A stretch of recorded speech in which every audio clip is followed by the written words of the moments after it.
As women, we tend to have this need to prove that we are strong and capable enough and that we're not weak. But in the end, this really just ends up limiting us and making life and accomplishing our dreams so much harder. Hi there, I'm Antonie and I talk about self-development for feminine people and how to create a more energized and empowered life that you love. So if that sounds like something for you, click that subscribe button and keep on watching. So this need to prove that we are capable and strong enough, I think essentially comes from generations of women having to prove that they could do what a man could do.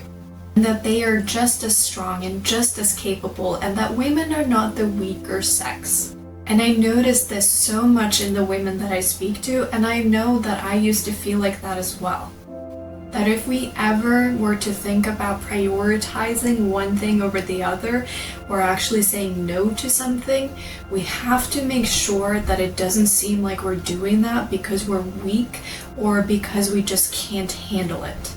And because we keep falling into that need, women so often end up taking on way too much or never prioritizing or thinking that they always have to do it all, always have to perform, and therefore really just end up feeling so unfulfilled and burning out. And this affects us in our relationships and in our work and in our friendships, and it's important to note that that's not your fault in any way. Honestly, it's the way that women have been conditioned to behave and to think. I think there is something so beautiful about the fact that we can honor the past generations that had to kind of step up and had to almost become a little bit like a man, to dress a bit like a man, to think a bit like a man, to behave a bit like a man, to even just get the foot in the door. In terms of actually getting a chance of working in businesses and getting the same kind of opportunities that men would get. But then there's also the great opportunity that we now have to make a path for the generations that are coming after us to show that a woman does not have to become a man or to think like a man or always behave like a man in order to be worthy and successful. And the thing about this constant need to prove that we are strong and capable enough, it's not really because women are not as capable or not as strong, and giving up that need to prove it, it's not the same as, just accepting that you will never be as strong as a man. That's not what this is about at all. The point is that putting on that hardness of having to constantly perform and constantly take on more in order to prove that you're not weak just creates this hard shell around you, and it really harms your natural feminine energy. And that femininity, that feminine energy is such an important part of you and such a valuable part of you and an incredibly useful part to create a more fulfilled and aligned life. And the truth is, at the end of the day, if there were only other people who felt like you needed to prove that you weren't weak, then you wouldn't feel that constant need. You feel that constant need because you think that you need to prove yourself, that you think that you need to show a certain standard. Even though that can be tough to realize, it's also a really good thing because the only beliefs and thoughts and values that you can actually change are your own.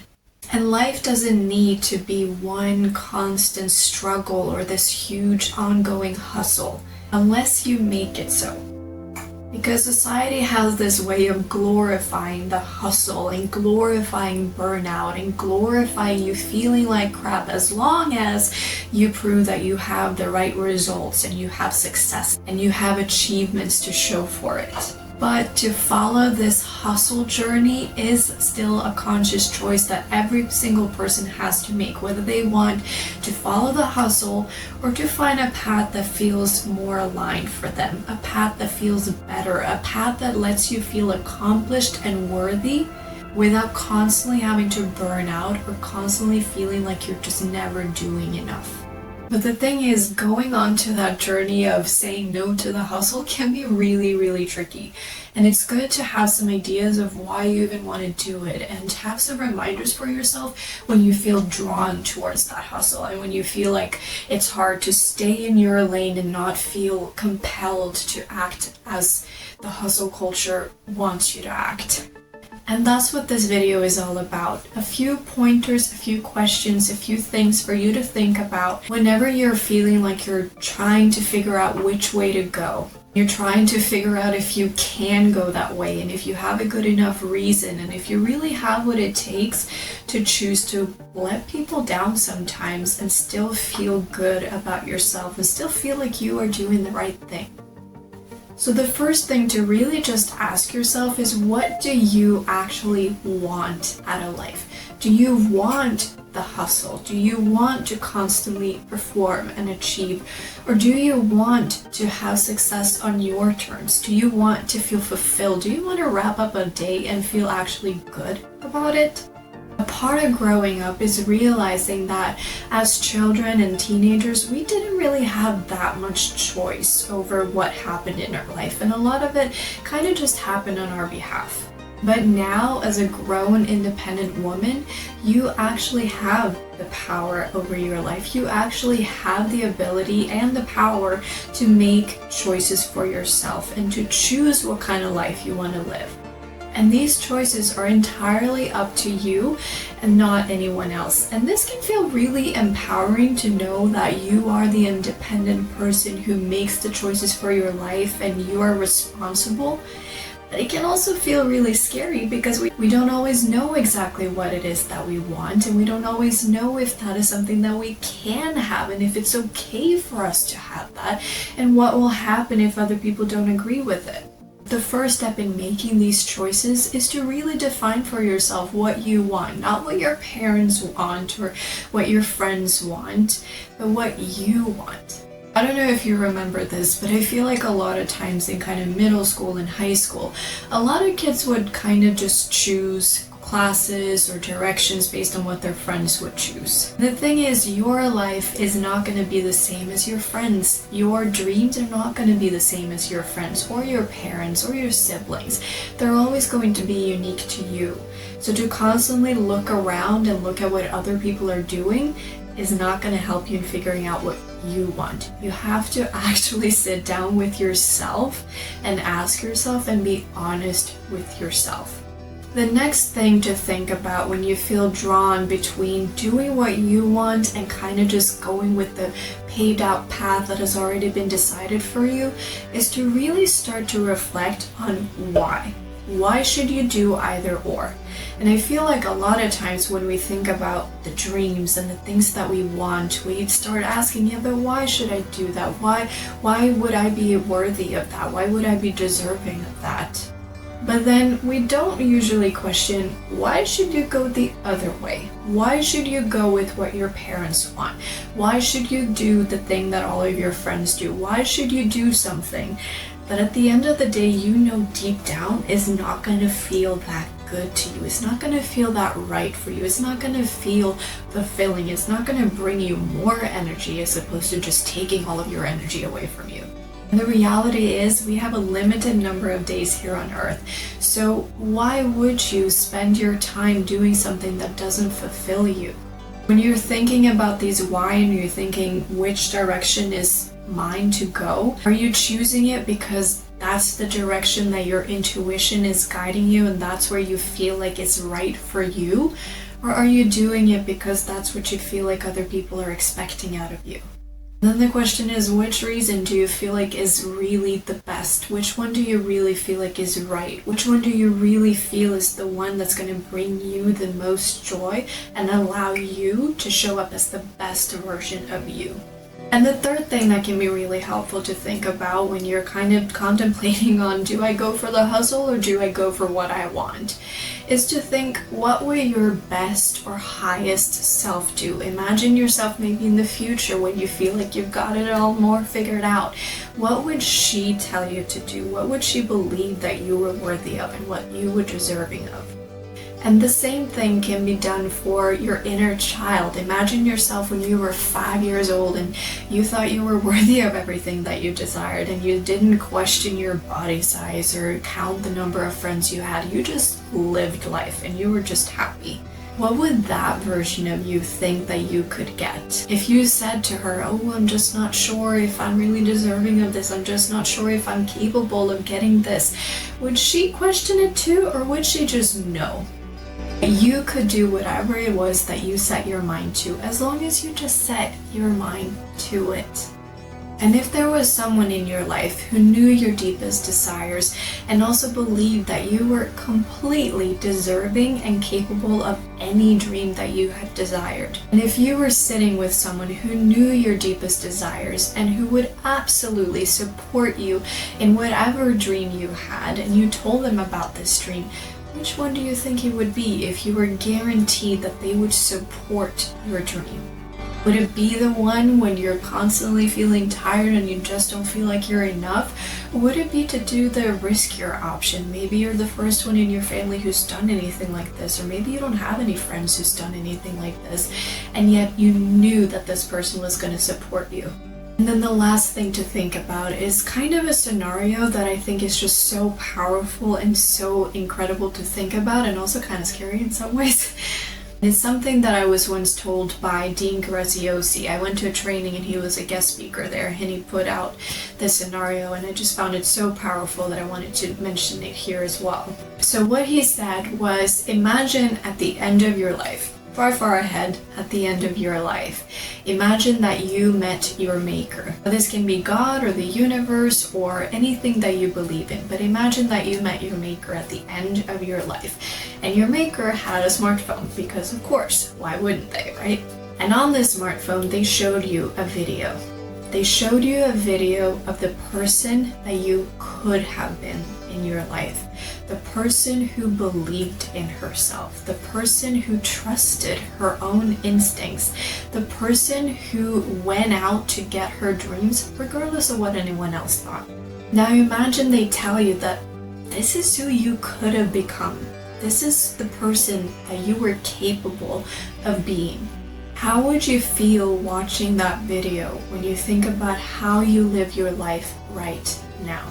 Would you feel good about yourself and feel like you are living up to the highest potential that you have? Or would you feel like, oh, darn, I should have believed in myself more. You know what, I could have gone for that dream. I could have at least tried. Because you don't have to wait all the way until the end of your life, until you don't have a chance to make up for it. You can do that right now. You can realize that you do have the potential to believe in yourself, because you can imagine it, you can think about it, you can desire it, and if you desire it, you are deserving of it. Every single person on the planet does not wish for the exact same life. They don't wish for the exact same job or the exact same lifestyle or the exact same partner. And the reason is because we don't all want the same things, but we are deserving of the things that we do desire. So if you could choose today to live up to that best self, the one who believed in herself, would you go for what you wanted, or would you stay stuck in the hustle? And then one last reminder for when you're thinking about whether to go with one way or the other, whether to go for yourself and believe in what you want, or to go with what other people are expecting of you. I think it's really, really important to note that a lot of times people will think that people are only given an easy and a hard choice. And I know that from personal experience, when I made choices that were not aligned with what other people wanted from me, they got really, really quick with thinking that I had just gone for the easy choice because it wasn't serving what they wanted from me. The reality is life doesn't really usually work like that. It's not so much an easy and a hard choice as opposed to what is right for you and what just isn't. What is meant for you and what you feel drawn towards, as opposed to what's right for somebody else. Again, we don't all wish for the same lifestyle. We don't all wish for the same dreams. And so some of it is right for you, and some of it is right for your parent or your friend or anyone else. There's this thing that my partner always says, that pain is inevitable, but struggling isn't. And I feel like that really relates to what I'm trying to say here, because it's not between an easy and a hard choice. Let's imagine that you're considering working for someone else and kind of following the path that was paid for you, or you choose to build your own business and live on your own terms. Either one of those is going to be easy. Neither one of them is going to be a walk in the park and just no pain whatsoever. In one option, you gotta give a lot of time and energy and devotion into somebody else's vision. And in the other one, you have to put on a lot of effort and work and believe in yourself in order to create that business that you want. Neither one is easy, and both come with pain. But the thing is, if you deeply desire to be your own boss and have financial freedom and build life on your terms, then working for someone else and not following your dream is going to feel like a struggle. It's going to be hard to find the motivation. It's going to be hard to find the energy. And it's going to feel like a struggle. The other option, yes, it has the pain as well, but it doesn't have that same struggle to it. So in the end, when you are contemplating on all of those things, I think it's really important to give yourself the reminder that you're not standing between an easy and a hard choice. You are standing between what's right for you and what's right for someone else. But like I mentioned earlier, at the end of the day, you are the only one who can actually make the choice. You are the only one who actually knows which one is right and which one is wrong. And you are also the only one who's going to live your life. And you get to decide whether that smartphone video of the best self, the one that lived up to her potential, is going to be how you actually live your life, or if it's going to be a regret that you will have at the end of your life when you realize that you didn't really live up to the potential that you had. So I hope that some of these pointers were a little bit helpful in just helping you decide what feels right for you and to really feel good about making those choices for yourself. I know it is scary and it does get easier with time, but I think in some ways there's always going to be that little piece of doubt and a little piece of worry, and the hustle culture is always going to be there kind of trying to draw you in.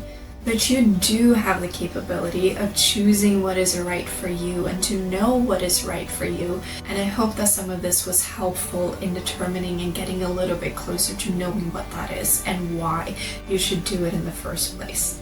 If you like this video, please let me know and feel free to share your thoughts in the comments. More videos will be coming, so click that subscribe button so you don't miss out. And in the meantime, check out this video if you haven't already.